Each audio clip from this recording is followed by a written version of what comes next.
방송에서 제공하는 투자 정보는 투자 판단에 대한 조언입니다. 방송에서 제공하는 주식의 가치, 가격 상승 및 가격 하락에 대해서는 방송사에서 보장하지 않습니다. 시청자 여러분 안녕하십니까. 오늘장 내일장 2부 출발하도록 하겠습니다. 서정덕입니다. 2부에서는 이제 두 분의 전문가와 함께 다양한 종목 추천해드리고요. 여러분이 궁금하신 종목 상담 이어가는 시간 알차게 준비해놓고 있습니다.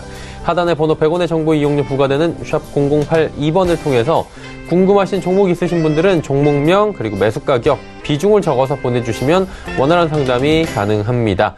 레벨업 트레이딩 타임 시간 본격적으로 출발하기 전에 이 시각 시황 변동 상황 잠시 짚어봅니다. 코스피가 낙폭을 조금씩 그래도 줄여나가는 모습이 보여집니다. 낙폭 전 시간대보다 한 36분 전보다 2포인트 정도 지금 줄였습니다. 크진 않지만 2054포인트대까지 올라왔고요. 0.28% 하락을 현재 하고 있는 상황입니다. 하루간의 흐름 정리합니다. 오늘 장중 고점은 2060입니다. 그리고 장중 저점 2050 위아래로 10포인트밖에 되지 않는 상황에서 지금 박스권에서 답답하게 움직이고 있는 상황이고요. 수급 주체 한번 보도록 하죠. 기관의 매수 물량이 오늘 굉장합니다. 4,181억 원. 기관이 사주면서 시장 방어합니다. 금융투자에서 2,780억 원, 투신에서도 45억 원, 그리고 연기금이 무려 688억 원. 전 시간대보다 지금 150억 원가량을 더 매수 물량을 늘린 상황입니다. 외국인은 2,633억 원 팔고요. 개인도 1,381억 원 매도 잡습니다. 다음 살펴보도록 하죠. 코스닥입니다. 673포인트대까지 올라옵니다. 상승폭 조금 더 늘렸네요. 0.78% 올라가는데 일중 흐름 정리합니다. 하루간의 흐름 보시면 675가 고점이고요. 668이 오늘 저점입니다. 고점 부근까지 코스닥 시장도 다시 올라온 상황입니다. 수급 주체 만나보면 쌍끌이 매수 돋보입니다. 외국인 411억 원, 기관은 538억 원 쌍끌이 매수 들어오고요. 개인이 876억 원 팝니다. 다음 살펴보도록 하죠. 원달러 환율은 1122원 60전에 거래가 되면서 5원 20전 빠집니다. 오늘은 달러 약세 펼쳐지고 있는 상황입니다. 금일 본 방송에서 제공해드리는 정보는 투자 판단에 대한 조언일 뿐입니다. 해당 주식의 가치와 수익률을 보장해드리지 않는다는 점 참고해 주시길 바랍니다. 마감 전략 함께합니다. 유안타증권 설릉역 지점의 박진희 부장입니다. 안녕하십니까? 네, 안녕하세요. 예, 오늘 시장 동향 좀 짚어주시고요. 마감 전략 함께 들어볼까요? 네, 다들 아시겠습니다만 어제 트럼프와 의회의 마찰로 인해서 셧다운에 대한 우려감이 미국 시장을 다시 급락으로 이끌었고요. 이런 흐름은 오늘 우리 시장에도 그대로 전해지고 있는 것 같습니다. 다만 지수로는 좀 체감하시기는 어려울 것 같고요. 일단 종목을 가지고 계신 분들은 조금 체감하실 수 있는 시장이라고 보시면 되겠습니다. 기관에서 필사적으로 거래소를 방어하고 있고요. 코스닥은 외국인들의 매수를 이어가고 있는 모습 보실 수가 있겠습니다. 실질적으로 경기 둔화 우려와 맞물리는 부분들과 또 특히 유가 급락이 영향을 주면서 오늘 철강 섹터라든지 건설 섹터, 조선 섹터 이런 경기 민감 섹터주들이 좀 약한 모습을 보여주고 있고요. IT 섹터도 약세의 흐름 이어가는 모습 보실 수가 있겠습니다. 하이닉스 정도 좀 유일하게 강세를 보여주고 있습니다. 다만 중국의 여러 가지 휘발유차라든지 경유차 관련되는 공장 신설 못하게 하면서 2차 전지 섹터 초강세를 보여주고 있습니다. SDI를 비롯해서 일진머티리얼즈, 포스코컴텍과 같은 2차 전지 섹터 전반이 좀 강세를 보여주는 모습을 보실 수가 있겠는데요. 상대적으로 낙폭이 컸던 일부 IT주들은 소폭 코스닥을 중심으로 해서 반등하는 모습들도 나타나고 있는 모습을 보실 수가 있겠습니다. 오늘 가장 크게 움직이는 섹터 같은 경우는 경기와 무관한 바이오 섹터와 게임 섹터입니다. 게임 섹터 같은 경우는 일부 중국 쪽에서의 파노를 열어줄 것 같은 언급이 되면서 가장 파노에 가까운 웹젠과 위메이드를 중심으로 한 파워비스까지 해서 강세가 나타나고요. 나머지 게임주들도 소폭이지만 반등세를 좀 따라가는 모습을 보실 수가 있겠고요. 바이오 섹터 같은 경우는 아시다시피 1월 달에 있는 JP모건 헬스케어를 기대감으로 해서 강세 보여지는 모습을 보실 수가 있겠습니다. 오늘 한올 바이오파마, 파맵신, 펩트론 이런 약간 중소형급에 있는 바이오 섹터주들이 좀 강세를 보여주고 있고요. 역시 바이오메드, 앱클론 등 큰 종목들도 강세를 보여주고 있는 모습 보실 수가 있겠습니다. 전체적으로 코스닥에서는 바이오 섹터와 게임 섹터가 강세를 보여주고 있고요. 거래소 시장에서는 IT 섹터 내 급락했었던 중소형 필링 관련주들하고 코스닥 시장의 일부 부품 장비주들 정도 좀 강세를 보여주고 있고 2차 전지 섹터가 좀 강세를 보여주고 있는 상황이라고 보시면 될 것 같습니다. 당분간은 지금 기관이 필사적으로 지수를 방어하고 있습니다. 2055포인트인데요. 2050포인트가 좀 깨지면 좋지 못하기 때문에 해외 시장 약세에도 불구하고 기관 같은 경우는 거래소를 상대적으로 많이 매수해주면서 일정 부분 쇼커버링을 해주고 있는 모습이고요. 뭐 일단 외국인들 같은 경우는 코스닥 시장을 공략하고 있는데 실질적으로 지금 시장의 흐름이 경기도나 우려감을 절대적으로 좀 반영하고 있기 때문에 낙폭 과대주들에 대한 트레이딩 바이 내지는 시장에서 일정 부분 이슈가 생긴 섹터 내 테마성 매매 이런 부분들로 당분간은 좀 시장 대응하시는 전략이 좋지 않나 싶고요. 전체적으로 오늘 유가 때문에 급락한 건설이라든지 조선, 뭐 철강 이런 섹터들 같은 경우는 가격권 좀 바닥에 나오면 다시 한번 좀 보셔도 되지 않나 싶습니다. 남은 5장에 저희가 그렇다면 눈여겨볼 만한 종목이 있습니까?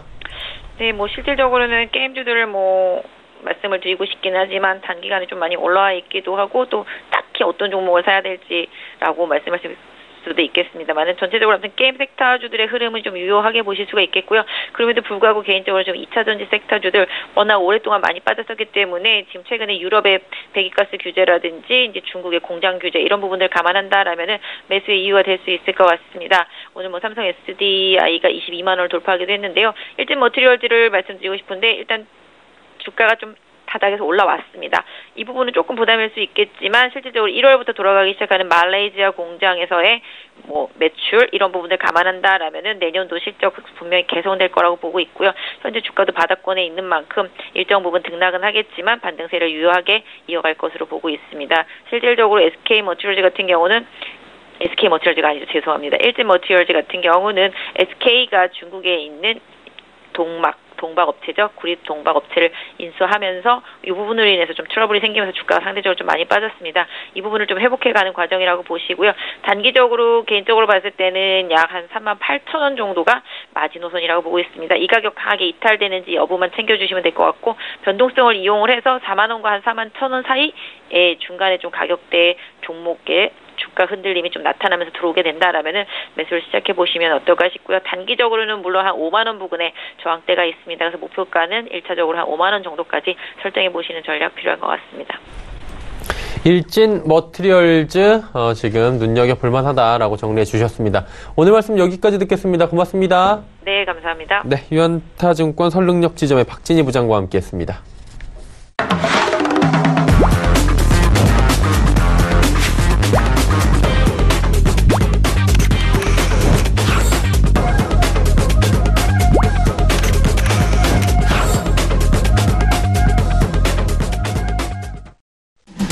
레벨업 트레이딩 타임 시간입니다. 두 분의 전문가와 함께 종목 짚어보고 종목 상담까지 이어가는 시간인데요. 함께 하시던 두 분의 전문가분들 바로 소개해드립니다. 벤자민 투자연구소의 신일섭 소장, 3시 45분 증권 트레이딩 센터의 최명성 소장입니다. 어서 오세요. 네, 안녕하세요. 예. 오늘 시장 상황 그렇게 딱 좋다라고 말씀드리기가 어려울 것 같은데 바로 신 소장님과 이야기 나눠보도록 하겠습니다. 어떤 종목부터 할까요? 네, 저는 지금 대폭락이 오면서 2천은 그냥 무조건 깨진다고 보고 있기 때문에 정말 초보수적으로 종목을 고를 수밖에 없다. 첫 번째 롯데 제과입니다. 개인 투자자들은 별로 싫어하죠. 지금 물론 10만 원이지만 예전에 100만 원짜리였는데 분할된 종목이죠. 지금 롯데 제과는 최근에 미얀마 제빵업체 메이슨 지분을 80% 인수했다는 소식이 있었죠. 올해. 근데 메이슨이 미얀마 현지에서 3개 공장을 운영 중이고요. 빵, 비스킷 등을 생산하는 업체입니다. 근데 메이슨은 작년 매출액이 350억 원에 육박해서 미얀마 현지에서 점유율 1위입니다. 우리가 그 영업무역 얘기할 때 많이 나오지만 미얀마, 방글라데시 이런데 약간 그 인건비가 싸면서 나중에 이제 중국 모델로 성장하리라 기대하는 그런 국가들. 요즘에 그 제과업체도 마찬가지고 다른 그 업종들도 많이 진출하고 있어요. 그렇죠? 지금 중국이 워낙에 인건비도 올랐고 성장이 어느 정도 이루어졌다 생각이 됐기 때문에 다른 나라로 다 눈을 돌리고 있잖아요. 태국도 그렇고. 근데 이제 미얀마도 그 중에 하나입니다. 그래서 롯데 제과가 먼저 선 진출을 한 것 같고, 베트남, 싱가포르에 이어서 동남아 시장에선 3번째로 진출했습니다. 근데 베트남, 싱가포르, 그리고 베트남은 이미 사실 굉장히 우리나라 초코파이나 이런 것들의 인지도가 세죠. 그리고 베트남 이번에 박항서 감독이 또 하나의 성과를 이뤄냈기 때문에 이런 제과업체들에게도 긍정적인 효과가 미치리라 생각이 됩니다. 싱가포르나 미얀마, 등지에서도 아마 베트남에 대한 효과가 있을 거예요. 말레이시아도 그렇고 뭐 동남아시아 지역에서 한류에 대한 부분들 굉장히 좋잖아요. 유튜버 스타들도 보면은 말레이시아나 태국 방문해서 같이 뭐 춤을 단체로 한류 스타들 춤을 아이돌 춤을 춰가지고 유튜브에 올리고 그런 행사를 또 지금 자주 하잖아요. 그래서 말레이시아를 비롯해서 베트남, 싱가포르, 미얀마 이런 국가들 굉장히 한류에 대해서 우호적이에요. 그리고 한국 문화에 대해서, 한국이란 국가에 대해서.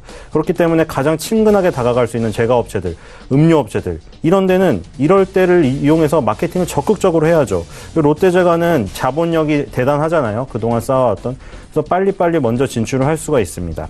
그래서 지금 그런 부분이 긍정적이고요. 왜냐하면 제과업체나 뭐 음료업체나 다 마찬가지인데 우리가 예전에 성장업종이 아니라고 생각을 했던 것은 내수를 받기 때문이죠. 내수는 더 이상 클 수가 없어요.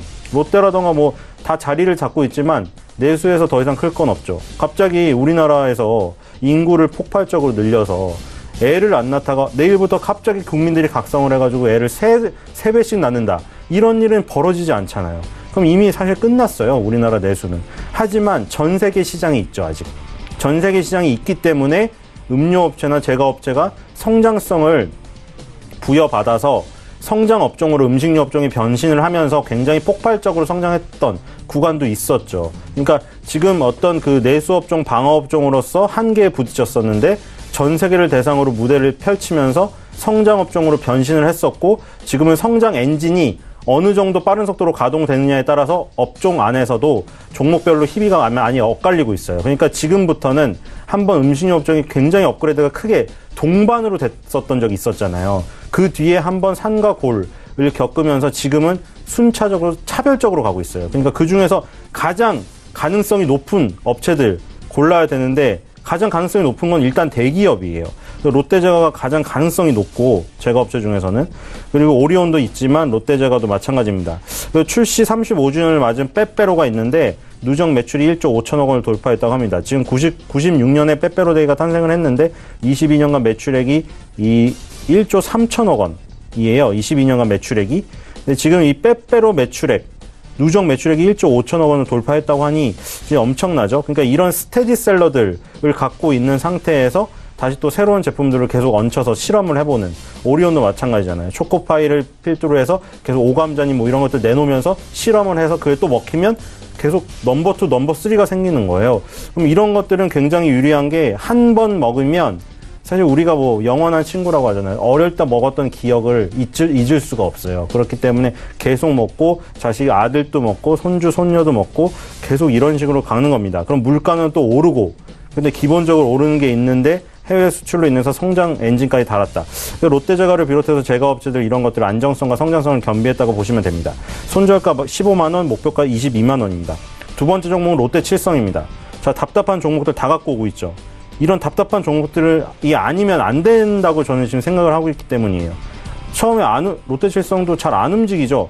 안 움직이는 게 차라리 낫다니까요, 지금. 그럼 지수가 지금 폭락을 할 건데 지수 관련주 갖고 있으면 10% 마이너스 되는데 이런 건 안 움직이거든요. 그러니까 안 움직이면 최소 손해는 안 보잖아요. 손실은 안 보잖아요. 수익도 못 보는데 손실도 안 봐요. 하고 싶은데 손실도 안 보고 수익도 안 보는 게 낫죠.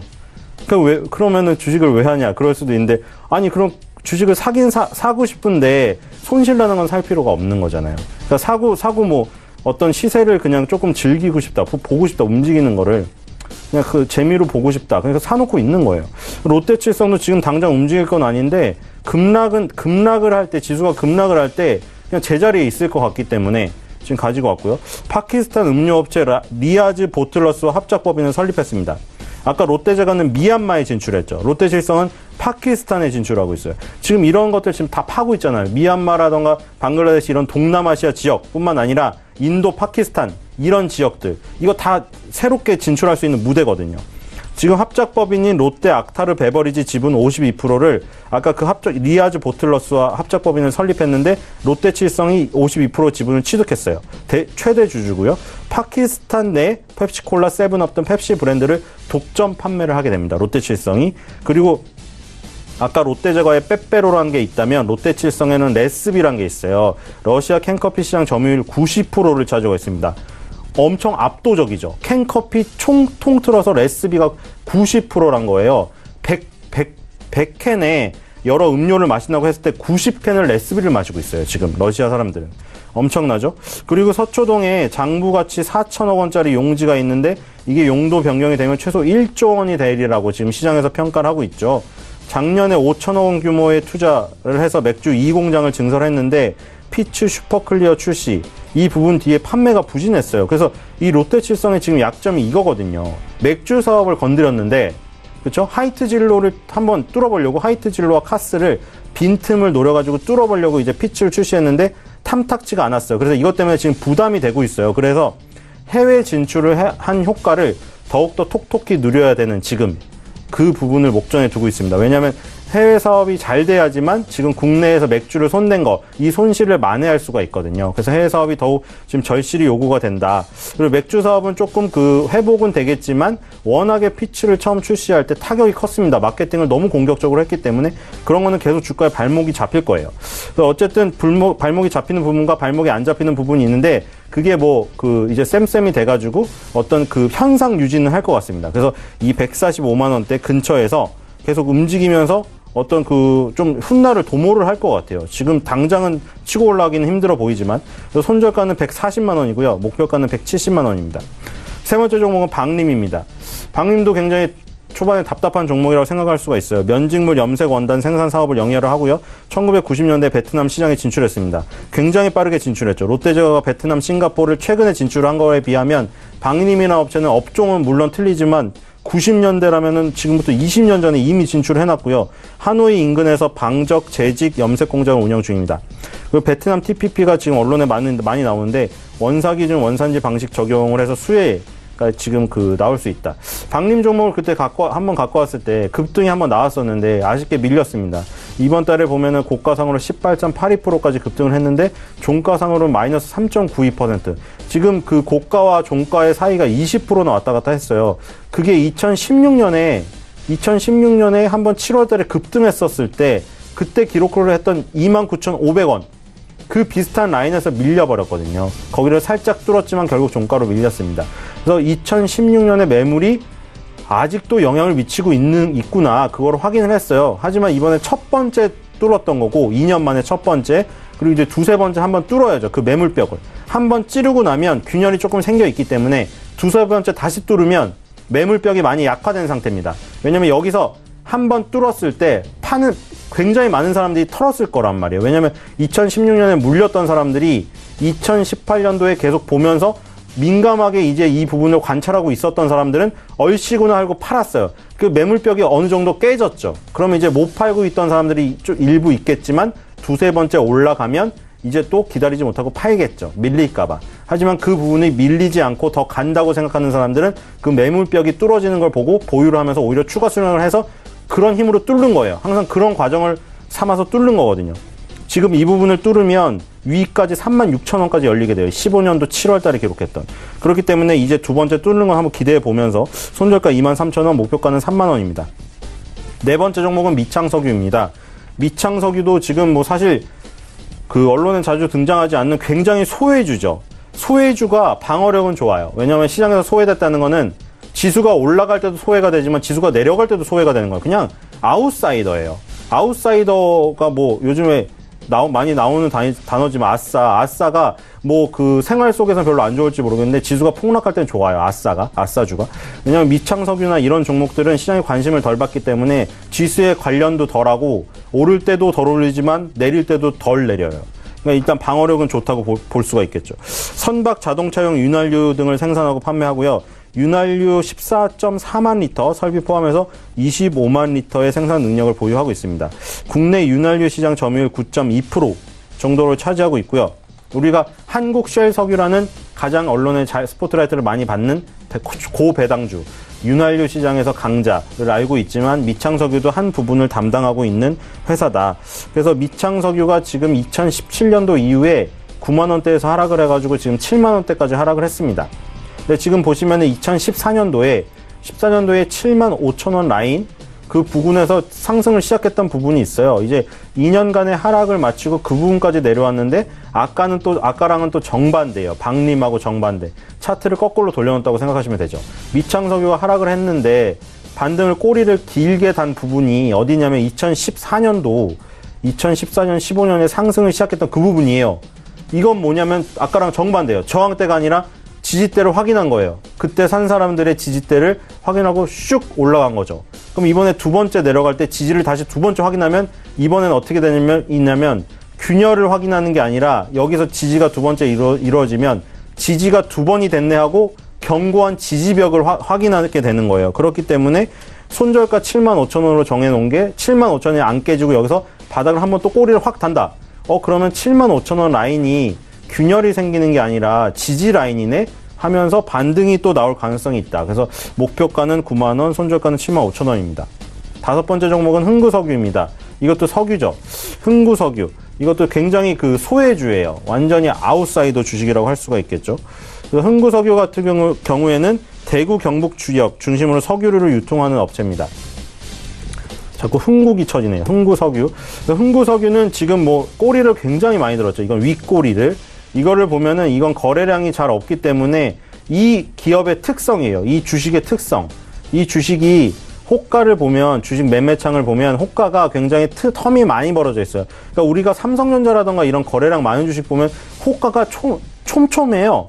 근데 거래량이 없고 소외주들 보면 호가가 넓게 벌어져 있고 거기 쌓여 있는 게 별로 없어요. 그리고 거래하는 사람들이 일정이 정해져 있고 그렇기 때문에 윗아래 꼬리가 많이 달리기 십상이에요.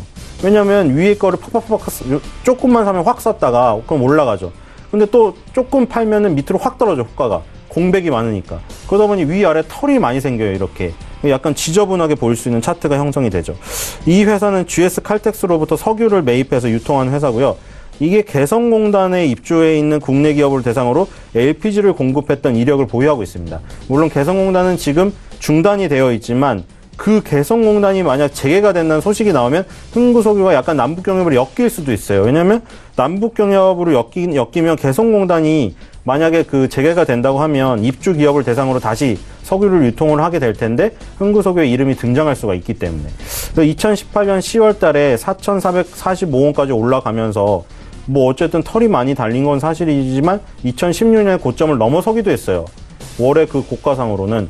넘어서기도 했지만 61%까지 올랐죠. 종가상으로는 7%까지 빠졌지만. 이게 급등락이 굉장히 많을 수밖에 없는 상황입니다. 소외주라서. 근데 지금 2,800원까지 떨어져 있기 때문에 이 뭐 사이에 변동을 추구하는 사람들은 약간 소액으로 해볼 수도 있는 그런 스타일입니다. 목표가는 4,000원이고요. 손절가는 2,700원으로 짧게 잡도록 하겠습니다. 흥구석유까지 5종목을 들어봤는데 뭐 롯데제과, 롯데칠성까지는 저희가 낯익은 종목들인데 방림부터는 조금 시장에서 그동안 좀 소외받았던 종목들에 대해서 방어주적인 성격으로 이런 종목들이 최근 시장에는 오히려 괜찮을 수 있다라고 추천을 받아봤고요.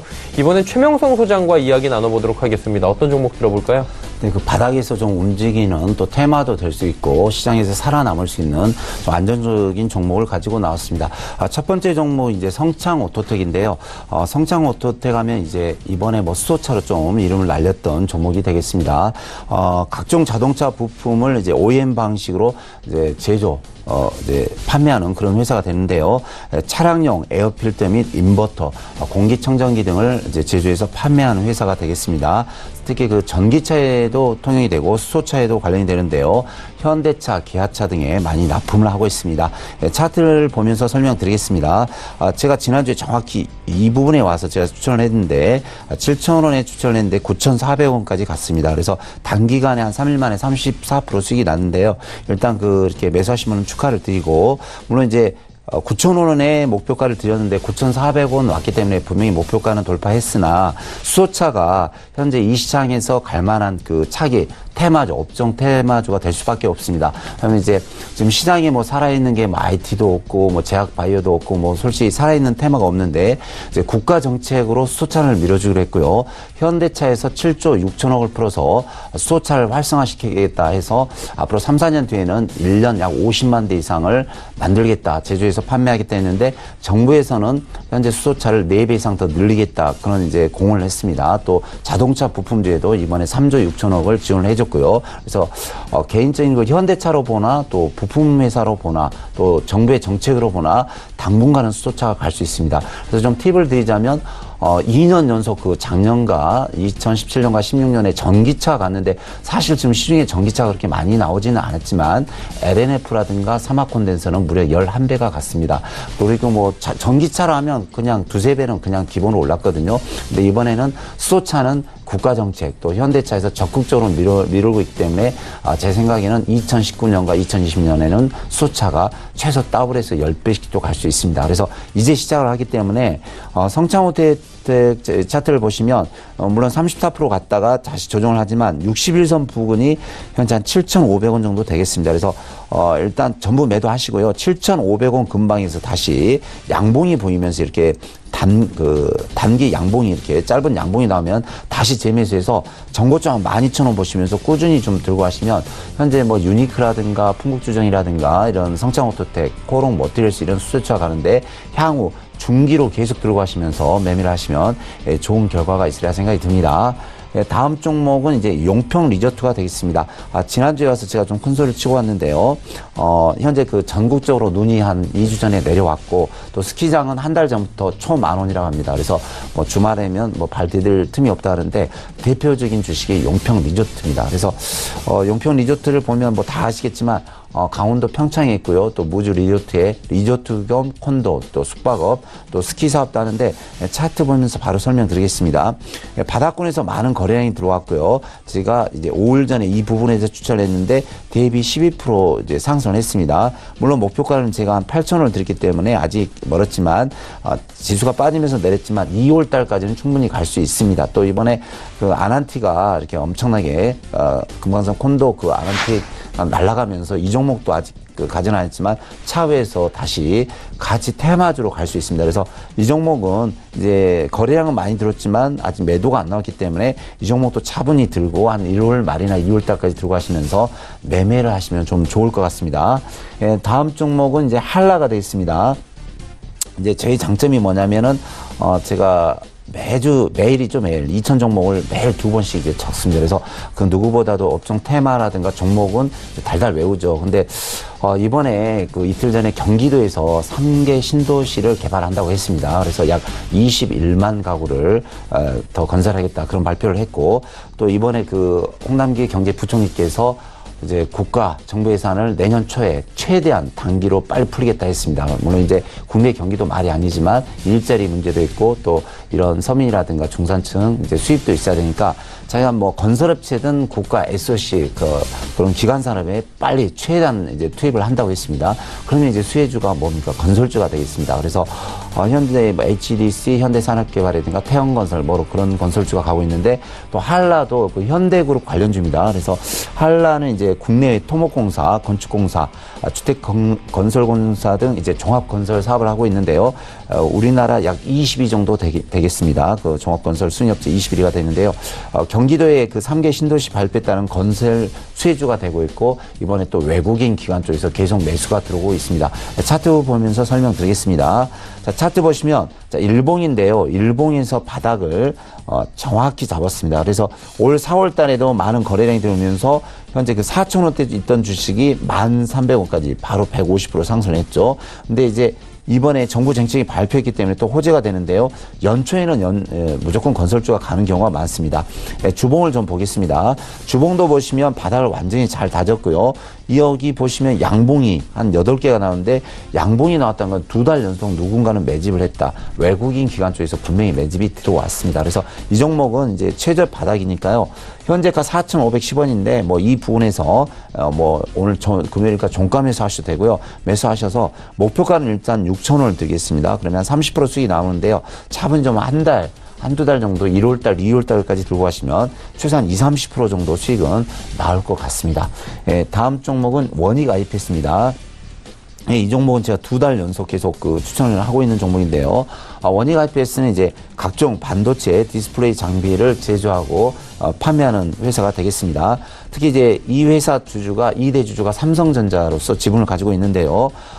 핵심 장비를 많이 세계적인 특허를 많이 가지고 있고 핵심 장비를 이제 삼성전자라든가 삼성 디스플레이, SK 하이닉스에 이제 많이 공급을 하고 있습니다. 그래서 전년 대비 매출도 52% 증가하고 있고요. 영업이익도 계속 증가하고 기관 쪽에서도 계속 매수가 들어오고 있습니다. 차트 보면서 설명드리겠습니다. 차트를 보시면 바닥권에서 거래량이 계속 매수가 들어오고 있고요. 바닥을 안정적으로 지금 잡아주고 있습니다. 그래서 사실상 제가 이 부분에서 추천해서 약 15% 상승한 다음에 다시 자리를 잡고 있는데요. 또 연말이 됐고 이제 연초가 들어오면은 또 이제 각 회사마다 가정마다 컴퓨터 수요가 분명히 늘어납니다. 뭐 학생들 선물도 있고 해서 졸업 선물 또 신학기 선물도 있고 해서 요즘 이제 컴퓨터라든가 스마트폰이 많이 이제 선물을 하고 있는데 거기에 이제 스마트폰이라든가 컴퓨터에 들어가는 이제 반도체를 또 생산하죠. 그래서 이 원익 IPS도 이 종목을 들고 가시면 현재까지 한 2만 원 정도 되는데 충분히 향후 약 2만 5천 원까지는 갈 수 있습니다. 그래서 원익 IPS 종목도 차분히 좀 들고 가시면서 대응하면 좋을 것 같습니다. 마지막 종목이 될 것 같습니다. 제일제약인데요. 제일제약은 이제 영광선제 및 철근 등 철관 관련 제품을 제조하고 판매하는 회사가 되겠는데요. 특히 이제 생활용품 및 건축, 토목, 자재, 소재 등 이제 활용 가치 높은 상품을 제조하고 있습니다. 그래서 이런 종목이 이제 우리 생활용품에 일상생활용품에 많이 쓰는 종목을 하는데 또 호재가 하나 발생했죠. 이번에 경기도의 3개 신도시에 이렇게 20만 가구 이상이 건설이 되면 어제부터 뭡니까? 이제 현대 리바트라든가 바닥에서 뛰는 가구주가 많이 가는데 이런 종목도 가구주와 함께 생활용품으로 쇠 관련 이제 생활 제품이 많이 팔리게 돼 있습니다. 그러면 당연히 제일제강도 들어갈 수 있습니다. 그래서 유볼도 350%고요. 매출도 한 1년 한 75억 정도, 3분기 매출이 한 75억 정도 되는데 회사는 좀 안정적입니다. 차트 보면서 설명드리겠습니다. 지금 누군가는 모르지만 외국인이 될지 기관이 될지 뭐 개인이 될지 모르지만 4개월 연속 이렇게 매집을 하고 있습니다. 근데 저는 이제 전업자로서 이제 많은 이제 에피소드가 많은데 올해 8월부터 지금 12월까지 거의 뭐 5개월 동안 옆으로 횡보만 하거든요. 사실상 현재 1,500원대 횡보하는데 우리나라 사람들 한 3개월 버티다 3개월 정도 주식이 안 가면 다 돌아갑니다. 그래서 다 매도가 가는데 누군가는 모르지만 횡보한다. 누군가는 관리를 하고 있다는 것이거든요. 앞부분을 보시면 앞부분도 보시면 이 부분에 한 3개월 5개월 횡보하다가 갑자기 이게 날아가는 때가 있었죠. 그래서 이 종목이 1,000원짜리가 5,400원, 무려 5배가 튀었습니다. 물론 이제 중간에 뭐 보물선 사건도 있었지만 그건 그거 다시 이제 그 신도시 개발 건이 나왔기 때문에 다시 충분히 상승할 수 있는 여력이 있습니다. 이 종목 좀 자세히 보시면 요 근래 들어서 누군가는 모르게 지금 장은 이렇게 좋지 않습니다. 근데 계속 매집 형태가 나오면서 미국장 폭락했는데 한번 보십시오. 2달간 다 양봉입니다. 누군가는 모르게 여기 보시면 열흘 연속 매집이네요. 양봉이죠. 그러니까 누군가 모르게 매집을 하고 있다. 그래서 이런 주식은 제 경험상 뭐 소액으로 한 500에서 1,000만 원 정도 사서 그냥 묻어 놓으십시오. 그러면 1월달이나 2월달 정도 되면 벌써 더블 정도 가 있을 겁니다. 그런 경우가 많거든요. 그래서 제일제강은 뭐 우량주가 아니니까 뭐 1억씩 사지 마시고 소액으로 한 500만 원 정도에 매수하셔서 1월, 2월까지 좀 적금해 놓는다. 시간에서 구정 때 좀 떡값 정도에 마련해 보겠다. 그런 생각을 가지시고 매수를 해놓으시면 좋은 결과가 있으리라 생각이 듭니다. 네. 5종목에 대한 이야기를 쭉 나눠봤습니다. 단기 접근 종목들 바로 살펴봅니다. 먼저 신일수업 소장 같은 경우는 지난 시간 대형 포장 말씀을 해주셨는데 대형 포장 결과가 어땠습니까? 네, 역시 고점에서 일단 밀렸습니다. 탄력은 아직 유지되고 있는 것 같지만 그때 그어놨던 보여줬던 게 그대로 지금 남아있죠. 2012년과 2015년도에 기록을 했던 이 1,300원에서 1,400원 라인에 지금 이 매물벽을 뚫지 못했어요. 아까 박림에서도 보여드렸죠. 첫 번째로 바로 뚫긴 힘들어요. 정말 힘이 강하지 않는 한 그 세월이 오래되면 오래될수록 5년이면 5년, 10년이면 10년 오래되면 오래될수록 매물벽은 더 강해집니다. 왜냐면 그건 심리와 연관되어 있는데 10년 전에 자기의 고점이 10년 만에 다시 가격이 왔다고 생각해봐요. 그걸 보고 있었던 사람이면은 물가 상승이고 뭐고 필요 없어요. 그냥 내 가격이 왔으면 팔고 싶어요. 왜냐면 10년 동안 내 자리에 안 오고 속을 새기고 온통 내가 그것 때문에 고민을 했는데 내 가격이 왔어요? 정말 얼씨구나 하고 팔겠죠. 그렇기 때문에 오래되면 오래될수록 매물병은 강한 거예요. 근데 이것도 지금 2012년과 15년 두 번마다 실패한 거잖아요. 2번 동안. 그렇기 때문에 지금 완전히 강하게 올라갔지만 결국에는 거기서 또 밀렸습니다. 그래서 이 부분을 지금 이번에 또 밀리면은 다시 한번 돌파할 때 더 강하게 뚫어서 완전히 없애버려야 돼요. 근데 지금은 일단 첫 번째로 도전을 했는데 밀려버렸습니다. 아직 탄성은 그래도 유지 중이고요. 지금 움직이고 있기 때문에 가능성은 보이지만 일단 한 발 물러섰기 때문에 일단 상승 탄력은 둔화됐다고 볼 수가 있겠습니다. 네. 그러면 이번 주에는 어떤 종목 볼까요? 이번 주는 롯데칠성입니다. 롯데칠성 오늘 0%죠. 보합입니다. 안 움직여요. 이것 때문에 갖고 온 거예요, 사실. 저는 이번 산타 그 랠리가 아니라 화이트 크리스마스 다 기대하고 있지만 블랙 크리스마스가 주식을 들고 있는 사람들에게 온다고 생각했기 때문에 레시피 한 캔을 들고 손을 따뜻하게 보호하고 가만히 웅크리고 있어라 하는 의미에서 롯데칠성 갖고 온 거고, 그렇기 때문에 아예 이게 뭐 확 다이나믹하게 튀어 올라가진 않겠지만 시장 지수가 폭락하는 거에 비해 정말 탁월한 방어력을 보여줄 겁니다. 그냥 0점대에서 아마 움직이고 있을 거예요. 그게 낫지 않나요? 그래서 롯데칠성 이번에 정말 최강의 방어력을 보여준다고 생각이 되기 때문에 다음 주에 그 방어력을 한번 테스트를 해보시길 바랍니다. 네, 롯데칠성에 대해서 말씀해 주셨고요. 최명성 소장께서는 용평리조트 지난주에 말씀해 주셨는데 올랐죠? 네, 한 12% 정도 올랐습니다. 그래서 좀 기분이 좋았고요. 차트 보면서 바로 설명드리겠습니다. 지난주 이 부분에서 설명드렸는데 약 12% 정도 단기로 했으니까 뭐 괜찮죠. 한 12% 수익 나왔으니까요. 누르고 있는데 이번에 뭐 경기가 어쨌든 또 눈이 오면 또 이런 주식은 계절주입니다. 겨울 관련주니까 또 갈 수 있습니다. 그래서 현재 보시면 거래량이 좀 줄고 있는데요. 보통 거래량이 2, 3일 정도 들면 다시 반등하는 경우가 있습니다. 그래서 다음 주 월요일쯤에 이게 양봉이 나올 때 좀 들어가시면 다시 재상승할 것 같습니다. 그래서 이 주식은 한 1월이나 2월 초나 말까지 좀 보시면서 스키장 주시니까 바로 매도하지 마시고 좀 다시 그 양봉이 나올 때 다시 들어가면 좋은 결과가 있으리라 생각이 듭니다. 네. 그럼 이번 주에는 어떤 종목 볼까요? 네, 한라가 되겠습니다. 한라요? 왜냐면은 이 종목은 이제 바로 단기로도 드리지만 어차피 그 신도시를 개발하면 분명히 건설주가 뛰고요.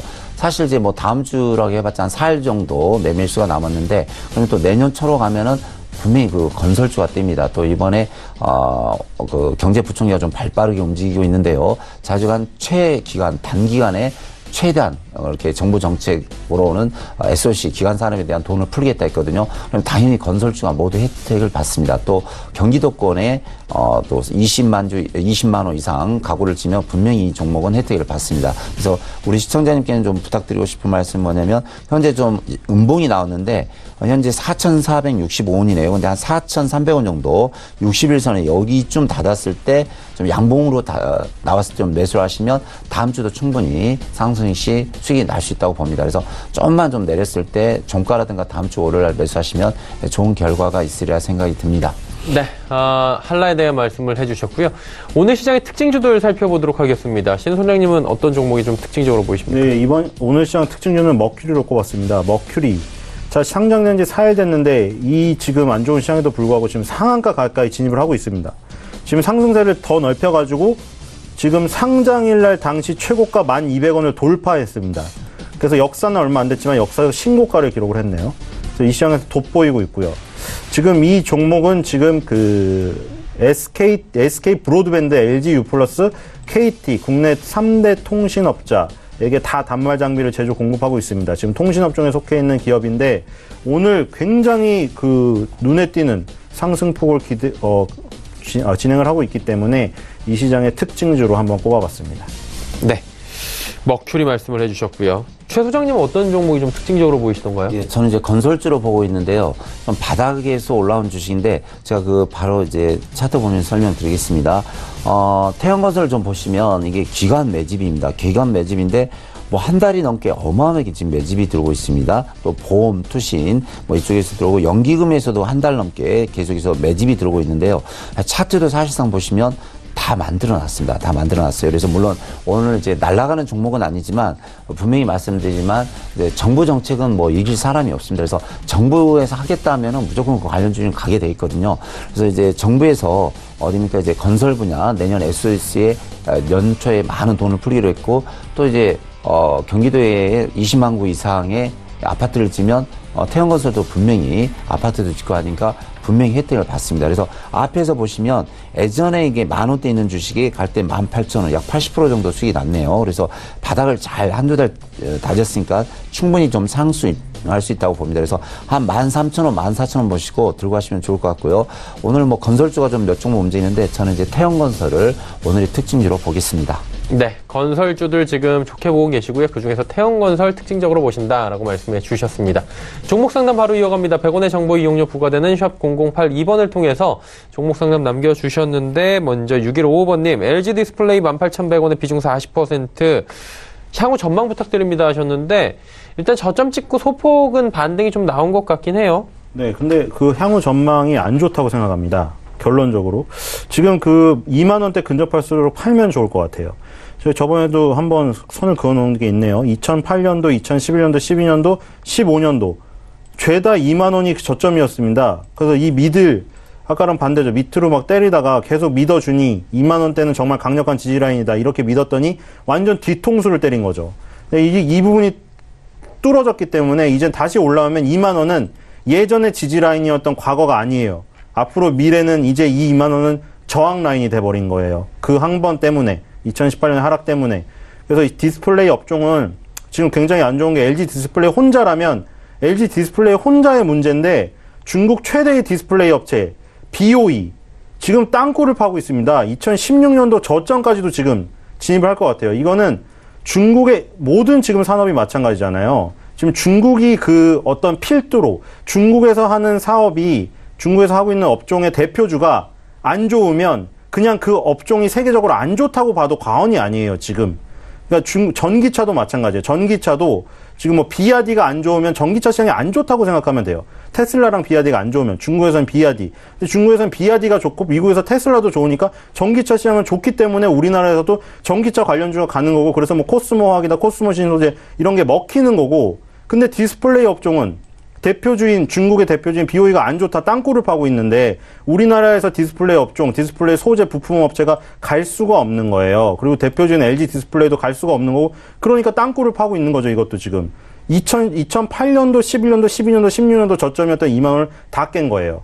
그러니까 지금 이거 반등할 때 파세요. 40%를 다 팔아가지고 100원이라도 이득을 내면 지금 시장에서 얼마나 좋습니까? 그래서 이걸 다 조금이라도 수익을 내고 판 다음에 그 돈을 가지고 있다가 제가 말한 그 블랙 데이들이 다 지나간 다음에 폭염과 잔해가 막 그 널브러져 있는 상황에서 그때 새로운 주식을 주시기 바랍니다. 네, 알겠습니다. LG 디스플레이 말씀을 해 주셨고요. 다음 종목은 2578번님, DIC 5,680원의 비중이 좀 높네요. 60% 진단 부탁드립니다 하셨는데, 최 소장님 어떻습니까? 현재가가 6,000원이고요. 우리 시청자님께서 5,680원이니까 수익이 났네요. 일단 축하를 드리고요. 현재 테마에 맞습니다. 그러니까, 이 종목은 이제 자동차 부품주인데요. 중장기 부품 등의 기어를 생산하는 회사인데, 매출의 70%를 이제 현대차, 기아차, 이제, 한국 GM에 납품하고 있는데 또 나머지는 또 미국과 호주 등에 전 세계에 수출하고 있습니다. 그래서 기술력은 다 인정받았고 회사는 좋은데요. 요즘 이제 수소차와 함께 정부에서도 자동차 부품주에 3조 6천억을 물리겠다 했거든요. 그래서 이제 현재 테마는 맞습니다. 그러면 이제 그 이유는 차트를 보면서 이제 공부를 하고 또 판단을 해야 되는데요. 차트 보면서 설명드리겠습니다. 누군가는 바닥을 지금 잘 다지고 있습니다. 제가 말씀드렸지만 바닥에서 횡보는 누군가는 관리를 한다. 이 종목 보니까 무려 한 달 가까이 양봉이 나왔네요. 누군가는 매집한다는 뜻입니다. 그러면 한 달 반 정도 매집했으면 최소한 2주 정도는 상승할 수 있습니다. 그래서 이 종목은 제가 좋게 보고 있고요. 바닥 대비 좋게 보고 있고 위에 그 저항선이 한 7,000원 정도 됩니다. 7,000원. 그래서 한 7,000원까지는 좀 무난히 갈 수 있다고 보고 있고요. 주봉을 보시면 주봉도 바닥권에서 현재 매집이 들어오면서 자리를 한 2달 정도 바닥을 찍었습니다. 자, 월봉 보시겠습니다. 월봉 보시면 여기 이렇게 바닥을 잘 잡았습니다. 그래서 일봉, 주봉, 월봉상 볼 때 이 종목은 바닥을 잡았습니다. 그래서 목표가 7,000원을 보시고 한 2, 3주 정도만 들고 가시면 충분히 목표까지 갈 수 있다. 이런 생각을 해보겠습니다. 네, DIC 말씀을 해 주셨습니다. 다음 종목 상담 또 이어갑니다. 0134번님께 서메이지 1,750원의 비중이 이번엔 더 높습니다. 70% 진단 부탁드립니다 하셨는데 어떻습니까, 신 소장님? 이게 스펙이랑 합병됐을 때 그때 하고 나왔어야 되는데 늦게 들어가신 것 같아요. 아니면 그 전에 들어갔는데 이거를 아예 못 팔고 계속 기다렸던가 둘 중에 하나인데 지금 사실 이 시장에서 스펙이 대안이기도 하거든요. 스펙이라는 종이회사. 그때 잠깐 설명을 드린 적 있죠. 왜냐면 안 떨어져 봐야 2,000원 밑으로 안 떨어지고 그냥 채권으로 이자만 받다가 만약 합병에 성공하면 이런 극적인 드라마틱한 변화가 일어나는 거거든요. KM제약도 마찬가지죠. 저번에 뽀로로 치약 만든 그 회사. 다 지금 이런 거예요. 스펙으로. 그러니까 코스닥이나 코스피로 직상장을 못하는 경우에는 이런 길도 있는 거예요. 코넥스에서 코스닥으로 넘어가서 승강제로 올라가는 방식도 있고, 이런 스펙, 종이회사를 통해서 그 스펙이라는 회사랑 합병을 한 다음에 이름을 바꿔서 이렇게 등장하는 방법도 있어요. 코스닥으로 가는 길은 여러 가지예요. 어떤 길을 선택하느냐는 CEO의 마인드에 달려 있는 건데, 이 길을 선택했어요. 썸에이지는. 지금 액션 RPG 장르 영웅 포 카카오가 주요 게임으로 되어 있고요. 퍼블리싱, 이 퍼블리싱을 또 다른 회사에서 하는데 4시 33분. 최명선 소장님의 회사랑 자꾸 헷갈렸던 회사가 이 회사였어요. 4시 33분이고요. 이 회사가 퍼블리싱을 주로 합니다. 제작도 하고. 근데 썸에이지가 어쨌든 모바일 게임 회사인데 지금 현재 이 재무제표를 보면은 적자가 지금 누적이 되고 있어요. 매출액은 지금 2015년에 비해 3분의 1 토막이 났고요. 영업이익은 2015년에 51억 그 흑자가 있었는데 지금 마이너스 90억대까지 근접할 정도로 지금 악화가 됐거든요. 그런 부분 때문에 스펙으로 합병했을 때 이 반짝한 이 부분을 놓쳤으면 다시 이제 이성을 찾고 저 재무제표로 가기 때문에 지금 폭락을 해버린 거예요. 이 부분을 먹고 지금 단기적으로 다 나가버린 거예요. 단기 투자자들은. 그렇기 때문에 이제 마지막 한 번 뭐냐면 2017년 8월 달에 최저점 1,000원대. 여긴 깨면 안 되고요. 여긴 깨면 어쩔 수 없이 다 절반 이상 날려야죠. 그리고 여기를 만약 안 깨고 한 번에 반등이 있을 수가 있어요. 지금 게임주가 일부분이 중국에서 파노라는 거를 허가해서 일부 게임을 받아주고 있다는 소식이 나오고 있거든요. 그래서 중국 시장의 부분이 이 게임 업종을 만약에 반등으로 이끈다면 이 썸에이지도 덩달아서 한 번 반등이 나올 때가 있을 거예요. 반등이 나오면 그때 절반 이상 매물을 정리하는 걸로 지금 하고, 왜냐면 이게 시간이 굉장히 오래 걸릴 수가 있어요. 왜냐면 스펙이 합병됐을 때 반짝했던 이 불꽃 부분이 지나가고 난 뒤에 그 불꽃 잔해를 처리하는데 굉장히 오래 걸리거든요. 그렇기 때문에 썸에이지의 70% 비중을 싣고 가면 주시장이 회복이 되더라도 너무 짜증이 날 거예요. 그래서 썸에이지가 이번 반등, 이번에 한번 게임 업종에서 순환매가 돌면서 나오기를 바라면서 그때 나오면 절반 이상을 일단 처분하는 걸로 하겠습니다. 네. 한 종목 또 여유있게 더 가볼 수 있을 것 같은데요. 6182번님께서 SK하이닉스 67,900원의 비중이 70%, 오늘 비중들이 굉장히 높습니다. SK하이닉스 같은 경우 67,900원, 한 달 전까지만 해도 잘 사셨다 나올 가격인데 지금은 10% 이상이 빠졌는데요. 네, 참 안타까운 종목인데요. 물론 이제 우리 개인들 분이 현재 그 SK하이닉스하고 삼성전자에 많이 물려 있습니다. 물론 이제 삼성전자는 뭐 280만 원짜리가 55,000원 액면분할하니까 저도 싸다고 생각했죠, 기분상. 근데 지금 많이 떨어졌고, 삼성전자도 지금 고점 대비 한 35% 떨어졌고요. SK하이닉스는 거의 10만 원까지 갔다가 오늘 이제 59,700원이니까 거의 뭐 이렇게 한 40% 가까이 손실이 나 있죠. 이제 1억 사신 분은 6천만 원 남았겠죠. 그래서 참 안타까운데, 일단은 이게 도표를 먼저 이렇게 기관 매수를 좀 보면서 제가 설명을 드리겠습니다. 현재 이 가장 왼쪽이 개인인데, 개인은 계속 한 달 내에 많이 매수를 합니다. 근데 여기에 왜 외국인과 기관 쪽에서 또 보험, 투신, 연기금은 거의 3주에서 한 달 내내 팝니다. 그러니까 어떻게 보면 우리 그 시청자라든가 우리 보통 이제 개인들한테는 사상 최대 실적이다, 뭐 더 좋아진다, SK 2000 공장을 더 증설하겠다 하면서 계속 빠지고 있거든요. 그래서 좀 안타까운 일인데 지금은 조금 추세가 꺾였습니다. 그래서 지금 우리 시청자님께서 한 70% 정도 매수를 하셨고, 지금 이제 손실률 한 12% 정도 되는데, 정확히 말씀을 드리겠습니다. 오늘 다행히 좀 기관 매수가 들어오는데요. 현재가 59,700원인데 저점이 58,000원이네요. 그러면 58,000원을 깰 때는 제 생각은 그렇습니다. 무조건 70%니까 40% 이상 던지십시오. 제가 차트 보면서 말씀드리겠습니다. 자, 일봉도 추세가 꺾였습니다. 근데 가장 큰 기법은 SK하이닉스, 삼성전자 회사 정보 다 인정합니다.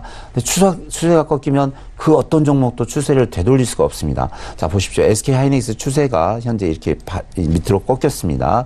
월봉 보겠습니다. 월봉에서 28,000원, 3만원짜리가 10만원짜리 이렇게 갔는데요.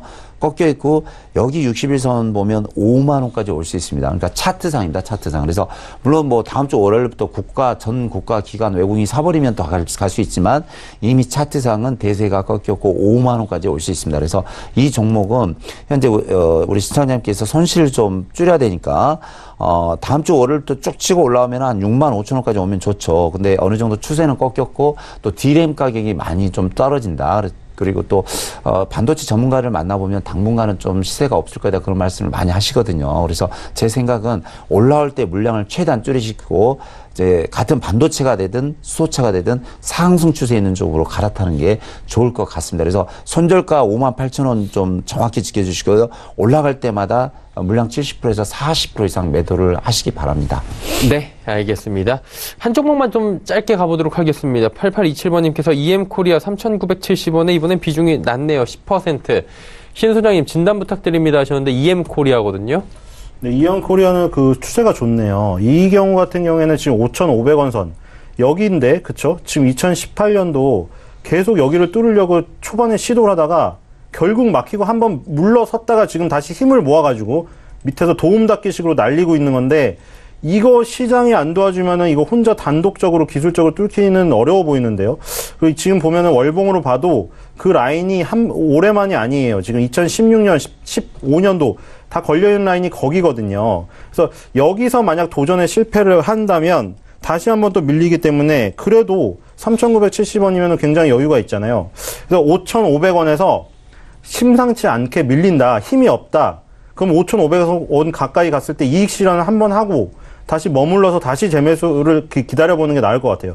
근데 만약에 5,500원을 그날 막 상한가로 뚫어버린다거나 아니면 갭상승으로 뚫어가지고 여기 위에서 시작하면은 그러면 이거는 시장과 관계없이 시세가 날 가능성이 있어요. 그렇게 되면은 6,000원 이상에서 7,000원 사이까지도 한번 슈팅이 나올 가능성이 있습니다. 그래서 5,500원이 강력하게 뚫리면 그대로 보유를 한 다음에 좀 더 수익을 가져가고 5,500원에서 음봉이 나오면서 이 올해 초 같은 모습이 나오면 거기서 이익 실현을 해가지고 아까 말한 대로 그 돈을 가지고 새로운 종목을 빨리 서칭을 하고 계세요. 계속. 그러면 될 것 같습니다. 네, 알겠습니다. 자, 종목 상담은 여기까지 가도록 하고요. 이번 주 마지막 동시호가입니다. 코스피부터 만나보도록 하죠. 자, 한 주 정리하는 시간인데 낙폭 많이 줄였습니다. 2056포인트대까지 지금 줄였고요. 0.17% 하락 마감 현재 예상이 됩니다. 코스피 하루간의 흐름들 정리합니다. 2060이 오늘 장중 고점이고요. 저점도 그렇게 낮진 않습니다. 이 안에서 계속해서 박스권에서 답답하게 움직이고 있었는데 장 후반에 2시 이후부터 조금씩 지수 올라오는 모습, 반등 나오는 모습 확인이 됩니다. 지금 보합권 수준까지 올라오면서 거의 마무리가 될 것으로 예상이 되는데 수급 주체 확인해 보도록 하죠. 기관의 매수 물량이 무려 5,307억 원이 지금 나오고 있는데 금융투자 쪽에서만 3,463억 원, 연기금이 무려 921억 원을 사줍니다. 투신도 매수 물량 126억 원까지 늘렸는데 외국인 개인이 팝니다. 외국인이 3,304억 원, 외국인의 매도 물량도 어마어마하고요. 개인도 1,836억 원 현재 매도를 잡고 있는데 요일의 특성부터 해서 여러 가지가 물리면서 오늘 개인 매도 물량도 꽤나 쏟아져 나오고 있는 상황입니다. 시총 상위주들 살펴보도록 하죠. 삼성전자는 여전히 하락인데 낙폭을 소폭 줄였습니다. 38,450원대까지 왔고요. SK하이닉스 6만원 회복이 안됩니다. 59,700원 마감 예상됩니다. 셀트리온 1.79% 하락 마감. 현대차가 시총 4위까지 이제 올라옵니다. 12만 1,500원 보합권에서 마감 예상이 되고요. 자, 6위부터 12종목들 살펴보도록 하죠. LG화학이 오늘 전기차 관련주들 잘 달립니다. 3.92% 올라가고 삼성바이오로직스, SK텔레콤 역시 1%대로 좋은 흐름 가져갑니다. 한국전력과 포스코 하락하는데 포스코는 또다시 25만원에서 지지받지 못하고 24만원대로 밀려 내려옵니다. 다음 살펴보도록 하죠. 코스닥은 673.71포인트 상승폭 0.84%까지 늘렸습니다. 하루간의 흐름 마지막으로 정리합니다. 일중 흐름 보시면 675 장중 고점이고요. 장 초반에 저점 찍고 쭉 반등이 나온 뒤에 비교적 원활하게 코스닥 같은 경우 672포인트 위에서 좋은 흐름으로 이어가고 있는 상황입니다. 수급 주체 확인해 보도록 하죠. 쌍끌이 매수인데 기관이 736억 원, 외국인은 496억 원 사줍니다. 기관 투자자 전체적으로 매수하고 있고요. 특히나 연기금이 240억 원 강하게 매수가 들어왔습니다. 개인은 1160억 원 현재 팝니다. 다음 살펴보도록 하죠. 시총 상위주들입니다. 셀트리온 헬스케어, 신라젠, CJ E&M 빠지는데 CJ E&M도 낙폭 많이 줄였고요. 신라젠도 낙폭 거의 줄였습니다. 셀트리온 헬스케어 1% 남짓 하락하고 포스코캠텍의 상승폭이 무려 7.87%, 바이로메드도 1.51% 상승 마감 예상됩니다. 다음 살펴보도록 하죠. 메디톡스가 지금 5.87%나 급등 흐름 가져가면서 60만원 턱 밑까지 다시 올라왔습니다. HLB만 소폭 조정받고 나머지 종목 모두 올라가는 가운데 펄어비스가 20만원 단숨에 회복합니다.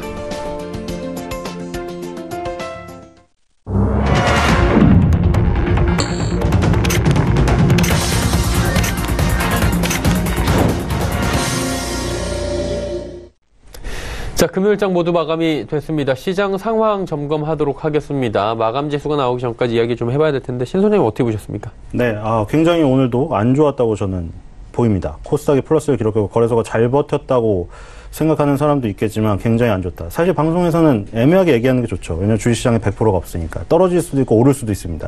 이게 좋거든요. 왜냐하면 강력하게 한쪽을 주장을 했는데 그게 틀리면 완전 엉터리가 되는 거거든요. 그리고 욕을 엄청 먹겠죠. 하지만 확실하게 얘기하고 싶은데요. 저는 지금. 왜냐하면 지금 같은 상황은 굉장히 안 좋아질 가능성이 있다. 제가 다우를 예를 들어서 하루에 500포인트 이상 빠지는 날이 많을 거라고 했는데 안 나오는 날 실제로 그렇게 일어나 버리고 있죠, 지금. 근데 다우를 예로 들었지만, 500포인트 예를 들었지만, 사실 나스닥이 더 우리나라와 연관이 있죠. 왜냐면 우리나라 거래소 시가총액 상위 순서는 삼성전자, SK 하이닉스, 셀트리온입니다. 그쵸? 이 세 개를 합치면 21%예요, 비중이. 그쵸? 그러니까 5분의 1이 IT와 바이오란 말이에요. 그렇기 때문에 다우 같은 전통적인 업종보다는, 물론 애플이 들어갔지만 전통적인 지수예요. 그거보다는 나스닥, 이 영향이 더 크겠죠. 근데 나스닥의 두 축인 IT와 바이오, 마이크론 테크놀로지, 애플, 아마존닷컴 이런 것들은 이미 다 파괴가 됐어요. 그래서 파괴가 됐는데 아직도 제가 보기에는 하락의 폭이 많이 남아 있습니다, 밑에. 그리고 이제 그나마 하나의 축이 있었어요. 나머지 제약바이오. 제약바이오가 축이 있어서 머크랑 화이자가 급등을 하기 때문에 제가 이런 점잖은 종목, 이거 머크랑 화이자는 시가총액이 거대합니다. 근데 이런 것들이 폭발적으로 올랐거든요. 예를 들어 머크는 지금 1월달 제외하고 계속 상승했어요. 근데 그냥 대충 상승하는 선을 그어보면 그 윗방향으로 올라가 버렸거든요. 근데 이거는 정말 그 기업이 세계의 판도를 바꿔가지고 업그레이드 되는 상황이 아니면 이건 약간 오버슈팅이에요. 근데 그런 것들 때문에 조정이 멀지 않았다고 생각했는데 결국 이것도 일어났습니다. 그래서 결국 두 가지 축이 무너지는데 우리가 버틸 수 있을 것인가 하는 그런 의문이 들어요. 다들 청룡 열차를 타보셨잖아요. 올라가기 전에, 급락하기 전에 처음에 되게 천천히 올라가잖아요. 그 다음에 거기서 밑에서 폭포처럼 꼬꾸라지잖아요. 근데 그 꼬꾸라지는 초반 같아요. 그리고 꼬꾸라진 다음에도 밑에 내려올 때 다시 올라가서 한 번 또 꼬꾸라지는 게 있잖아요. 청룡열차에서. 근데 그거 나오기 전까지 어떻게 해요? 밑으로 한 바퀴 막 S자로 골고루 돌면서 천천히 돌잖아요. 그걸 주시장으로 비교하면 폭포로 떨어지는 게 초반인데 한참 더 떨어진 다음에 거기서 밑으로 한번 횡보를 하면서 천천히 도는 과정, 기간 조정까지 필요하려면 개월수가 굉장히 많이 걸려요. 그렇기 때문에 그거를 견디지 못하는 사람은 하면 안 돼요. 지금 주식을 제가 보기에는. 그리고 지금 아시아 증시에서 그나마 가장 좋았던, 우리가 이것까지 볼 필요는 없지만 베트남 호치민 지수, 이것도 이제 하락을 시작하는 초반인 것 같고요. 유럽에서도 우리도 잘 안 보지만 라트비아라던가 체코도 이제 하락을 시작했습니다. 그러니까 끝까지 버티는 애들마저 지금 하락을 시작하고 있고, 게다가 뭐 저런 증시를 안 말하더라도 예를 들어 중국 증시 같은 것도 지금 같은 경우에 제 생각에 굉장히 좋지가 않아요. 뭐냐면은 뭐 초상사고 귀주모테주 뭐 이런 것들 펼쳐놨는데 금사중국 이런 주요 종목들 제 생각에 이제 시작했습니다. 이제 하락의 초반부, 2014년부터 시작했던 상승이 완전히 꺾인 다음에 이제 무너지기 시작하는데 제가 보기에 상해 심천 지수는 더 폭락이 나옵니다. 그렇기 때문에 상해 증시, 심천 증시, 미국 증시가 다 도와주지 않는데 이런 게 버티는 게 무슨 소용이 있냐 싶고, 그리고 기관 합계에서 기관 합계가 많이 사고 있는데 아니죠. 허수예요. 제가 보기에는. 12월 달 들어서 기관 합계로 나온 거, 기관 합계만 보면 기관이 열심히 방어해주고 있네. 근데 죄다 금융투자입니다. 90% 이상이 금융투자예요. 금융투자가 절대적으로 사고 파는 거는 기관의 힘이 합쳐진 게 아니죠. 보험, 투신, 사모, 뭐 기금 다 합쳐서 전반적으로 사줘서 뭐 5천억을 산다면 질이 좋은 거지만 기관 합계 대부분은 다 금융투자가 혼자 사고 있는 거예요. 그렇기 때문에 이 수급의 질도 별로 좋지 않고요. 제가 보기에는 굉장히 지수에서 어려움이 있을 거다. 그러니까 다음 주도 그렇고 크리스마스도 그렇고, 눈이 오면 화이트 크리스마스가 되겠지만 눈도 안 오는 데다가 주식까지 들고 있으면은 블랙 크리스마스가 될 확률이 높지 않나, 이렇게 생각이 됩니다. 네. 굉장히 또 부정적으로 오랜만에 세게 말씀을 하신 것 같은데, 최 소장님은 어떻게 생각하시는지 궁금하네요. 저는 이제 이 시장을 지켜야 되기 때문에 항상 긍정적으로 말씀드리겠습니다. 두 분이 다음에 한번 토론해 보셔도 재밌을 것 같아요. 그래요. 이제 차트 보면서 말씀드렸는데요. 미국 다우존스 차트입니다. 근데 이 다우존스가 26,000포인트까지 올라가서 지금 하락하는데, 저는 2만 포인트에서 한 17,000포인트까지 깨질 수 있습니다. 왜냐하면 그간 7,500포인트에서 26,000, 4배가 갔거든요. 자, 주봉도 보시면 주봉도 급락하고요. 일봉도 보시면 급락합니다. 그래서 전 사실 뭐 미국장은 전혀 신경 안 씁니다. 뭐 기댈 것도 없고요. 근데 한국장은 뭐가 있냐면 제가 지난주에 의미심장한 말을 했습니다. 전문가들 올해 너무 노력 많이 했고 했지만 안 좋습니다. 또 우리 시청자님들 너무 고생했는데 지수 안 좋습니다. 모든 공은 이제 정부의 기관에 달렸으면 했는데 이번 주는 기관이 계속 사들어왔습니다. 참 감사하게 보통 1,700억, 2,000억 사들어왔고 코스닥도 사들어와 있는데 오늘도 5,000억 가까이 거래소 코스닥을 746억 샀는데요. 사실 기관이 어떻게 보면 정부가 방어하는 거죠. 그래서 차트 좀 보시면 밑에 차트가 코스닥 차트고 이게 오늘도 양봉이 나왔네요. 자, 거래소 보시면 거래소도 양봉인데 지금은 이제 모든 공은 기관에 달렸습니다. 그래서 지금 미국장은 폭락하는데 전 세계 증시는 폭락하는데 기관이 받쳐주면 이 지수를 방어하는 거고 그렇지 않으면 여기서 폭락입니다. 단 팁을 드리자면 우리나라는 6년 전에도 2,000포인트, 지금도 2,000포인트 입니다. 그러니까 미국이나 일본은 18,000포인트 올랐지만 우리나라는 6년 전이나 지금이나 똑같다 이거죠. 지수가 2,000포인트. 그래서 오른 적도 없고 내린 적도 없으니까 미국장이 반토막 나더라도 우리나라는 그렇게 큰 신경 안 써도 된다. 단 조건은 기관에서 정부에서 방어를 해줘야 됩니다. 그래서 좀 팁을 드리자면 올해 우리 그 개인 투자자들이 4월 달에 제약바이오에서 반토막, 또 5월 달에 대북주에서 반토막, 10월 달에 장유한토막 반토막, 3번을 반토막 났기 때문에 더 이상 갈 데도 없고 사실 살 돈도 별로 없죠. 그래서 저는 지수나 종목으로 봐서는 거의 이제 더 이상 내릴 구간이 없다. 그래서 여기 왔다고 다 팔지 마시고 반토막 난 종목 또 한 20, 30% 떨어진 종목은 들고 버티시는 게 좀 좋지 않겠냐 이런 생각을 해보면 어쨌든 저는 우리나라 시장을 지켜야 되니까 저는 긍정적인 발언을 하겠습니다. 네, 알겠습니다. 긴 시간 함께해 주셨습니다. 두 분은 이쯤에서 보내드리도록 하겠습니다. 벤자민 투자연구소의 신일섭 소장, 3시 45분 증권트레이딩센터 최명성 소장과 함께했습니다. 고맙습니다. 네, 감사합니다. 지수 정리합니다. 코스피부터 만나볼 텐데 소폭 상승 마감을 했습니다. 0.06% 올라가면서 빨간불 마감했네요. 2061.49포인트로 거래 마쳤고요. 코스닥도 0.82%나 올라가면서 673.64포인트에 거래 마쳤습니다. 원달러 환율은 조정이 좀 나왔습니다. 5원 40전 내려가면서 1122원 40전에 거래 마감을 했습니다. 시장 이슈 정리해드립니다. 김동섭의 마켓뷰 출발합니다.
안녕하세요.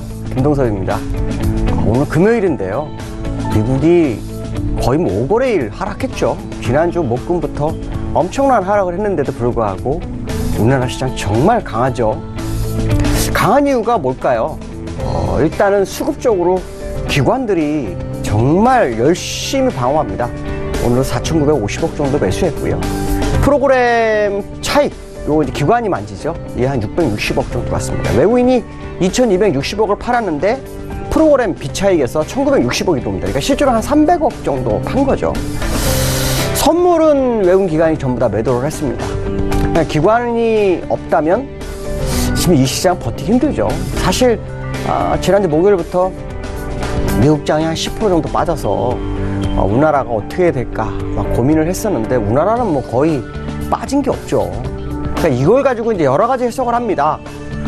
지난번에 미국은 상승할 때 우리는 별로 못 상승했어. 아니면 또 우리나라 많이 빠질 때 미국은 별로 빠지지 않았을까? 큰 높이를 해. 아니면 과거 6년 동안 우리나라 2천에서 많이 놀았으니까 2천에서는 방어력이 돼야 되는 거야. 뭐 이런 생각을 굉장히 많이 하는 것 같습니다. 근데 미국이 정말 많이 빠지면 한국이 버틸 수 있을까요? 저는 못 버틴다고 봅니다. 근데 지금 왜 버틸까요? 난 이게 정말 궁금합니다.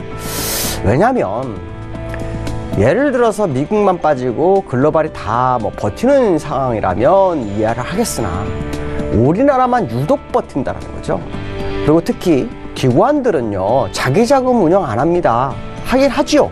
하지만 대부분은 자기 자본을 운영해서 시장을 진입만 하지는 않습니다. 거의 대부분은 일반인 돈이죠. 근데 그들이 뭘 믿고 들어올까요? 믿는 구석이 있다. 뭐 이렇게 해석이 되겠죠. 근데 5거래일 넘게 바칩니다. 위사한차가 차트를 한번 좀 보여드릴까요? 국내장 보면요, 여기서부터 이게 지금 중국장하고 차트가 비슷한 중국은 깨졌습니다. 깨졌고 엄청나게 버팁니다. 이게 뭘까요? 근데 이번에 또 급락하는 상황 속에서 미국장 잠깐 보여드리겠습니다. 미국장 보시면 이 일봉으로 보여드릴게요. 일봉을 보면은 계속 하락하는데 우리는 횡보합니다. 뭘까요? 뭔가가 지금 뉴스가 있는 게 아닌가. 우리나라 시장이 기다리는 뉴스가 있는 것 같습니다. 그래서 제가 밤새 고민을 했고 며칠 동안 계속 고민했습니다. 우리나라에서 나올 수 있는 이슈가 뭘까? 왜냐하면 미국이나 다른 나라에서 이슈가 나올 거라면 전 세계 같이 움직이죠. 우리나라만 버틴다면 우리나라에서 나올 거다. 우리나라에서 나올 수 있는 이슈가 뭘까요? 경기 부양이 나올까요? 경기 부양은 아닌 것 같습니다. 그럼 뭘까요? 나올 수 있는 거는 북한과의 관련 문제가 아닐까라는 생각이 듭니다. 왜냐하면 이 12월 달에 시장 정치권에서 카드 이슈 중에 하나가 뭐냐면 김정은 위원장의 방한이었습니다. 근데 그게 일단은 물 건너갔죠. 그걸 고민하고 있었는데 오늘 뉴스가 아까 잠깐 나옵니다. 트럼프 대통령과 김정은이 연초에 2차 정상회담 가능성이 제기됩니다. 그렇다면 이 정상회담을 시장에서 바라보는 게 아니냐. 또 그 정상회담은 결국 제재를 일시 풀겠다. 뭐 이런 내용도 포함되는 게 아닐까라는 생각. 자, 그런 정도의 이슈가 아니라면 우리나라가 방어할 이유는 전혀 없죠. 기관 투자자 손실나면 아주 큰 문제가 되는데 이렇게까지 무리해서 방어를 한다? 정말 이해할 수 없죠. 제가 그래서 이 수급을 일자별로 한번 보여드릴까 합니다. 일자별로 보시면 기관들이 계속 삽니다. 그렇죠? 특히 요 근래, 요번 주에 들어서 지금 거의 1조 한 4천억 이상 삽니다. 프로그램 매수가면 거의 2조 5천억, 3조 정도 산 것 같습니다. 그렇다면 뭔가가 있다는 거죠. 그게 뭘까요? 국내에 분명히 이슈가 있습니다. 이번 주에 급락했는데 급락을 버틴다는 것은 이번 주말 가능성이 있지 않을까, 뭐 이런 생각이 듭니다. 그리고 연초에 트럼프와 만나는 그런 얘기가 나온다면 지금쯤이 아주 중요한 자리가 아니었을까. 그렇다면 주말에 무슨 뉴스가 나오는지 한번 좀 지켜봐야 되지 않을까, 이렇게 말씀드릴 수 있을 것 같고요. 두 번째 이슈는 이제 글로벌 이슈 보도록 하죠. 미국에서 계속 악재가 나옵니다. 셧다운 우려. 그래서 급락세 나왔죠. 근데 시장에 호재가 있나? 라고 봤더니 호재가 없습니다. 뭐 브렉시트, 또 아시겠지만은 그 중국과의 무역 분쟁, 또 금리 인상, 트럼프 탄핵 가능성, 거기다가 셧다운까지 전부 악재만 모여있는 게 현재 미국 장의 모습이다. 미국 장은 결국 추세적 하락 국면이 도래를 한 거는 맞는 것 같습니다. 자, 문제는 셧다운이 실제로 이루어질 것이냐에 대한 생각을 해봐야 되는데 미국은 절대 그럴 일 없을 것 같습니다. 왜냐하면 셧다운으로 인해서 한번 큰 골탕을 먹은 미국 시장, 특히 그것이 의회에 다시 부메랑으로 갈 수 있는 사건이기 때문에 민주당이 하원을 장악했다 한들 결국 셧다운 문제는 없을 거다. 물론 상원에서 임시 재정을 승인했는데 트럼프가 사인을 안 한 것 때문에 문제가 된 거 있지만 결국에서는 셧다운은 문제가 아닐 거다. 그러나 지금 하락은 결국 심리가 많이 깨진 것을 우회적으로 표현한 거다 정도로 해석하시면 될 것 같고요. 미국장을 차트를 한번 보시면 지금 아주 중요한 선이 200주선입니다. 200주선. 이게 마지막 주봉이죠. 만약에 이게 무너진다면 정말 18,400 가는 거는 거의 기정사실을 봐야 될 것 같습니다. 근데 이것이 이제 무너질지 안 무너질지 봐야 됩니다. 왜냐하면 첫 번째 터치였죠. 근데 가능성 상당히 높습니다. 왜냐하면 지난번 저점이었던 데를 지지를 세 번째에서 실패하는 모습은 시장의 투심이 상당히 꺾였다. 특히 이 지점에서 의외의 상승이 여러 번 있었는데 밀렸다는 것은 이 지점은 물량을 털은 지역일 수 있기 때문에 지금의 하락이 끄트머리일 확률은 좀 줄어들 수 있다. 물론 단기적으로 반등은 항상 있을 수 있으나 추세적인 국면은 여전히 하락이 아닐까라는 생각을 해봐야 될 것 같습니다. 자, 두 번째 이슈는요. 이거와 연결해서 금을 좀 볼까 합니다. 금 차트가 무섭게 올라옵니다. 어떻게 보면 많이 안 올라온 것 같지만 재미난 거는 120일선을 돌파할 때 미국이 200주선 밑으로 내려오고 있는데요. 이 이평선을 차례로 돌파하면서 가는 모습이 위험자산보단 안전자산 선호 시장이 나오고 있는 거 아니냐라는 생각을 해볼 수 있는 아주 중요한 자리다라고 보여야 될 것 같고요. 자, 국내장에 대해서 잠깐 보죠. 다음 주 정말 강한 장. 이 장을 우리가 믿어야 되나 말아야 되나 고민을 해야 되는데요. 일단 2032가 안 무너진다면 뭐 버티는 장 보셔야 될 것 같고요. 2090을 넘어가면 추세장 한 번쯤 생각해 봐야 된다. 그러나 그 추세는 2190 정도 보는 게 맞지 않을까 이렇게 말씀드릴 수 있을 것 같습니다. 오늘 주말입니다. 좋은 주말 되시기 바라며 오늘 여기까지 하겠습니다. 감사합니다.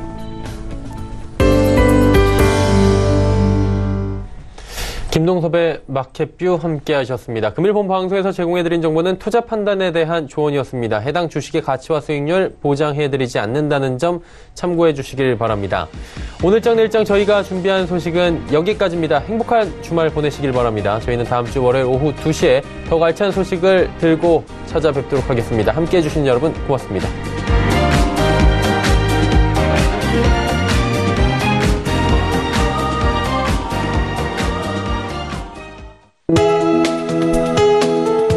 방송에서 제공하는 투자 정보는 투자 판단에 대한 조언입니다. 방송에서 제공하는 주식의 가치, 가격 상승 및 가격 하락에 대해서는 방송사에서 보장하지 않습니다.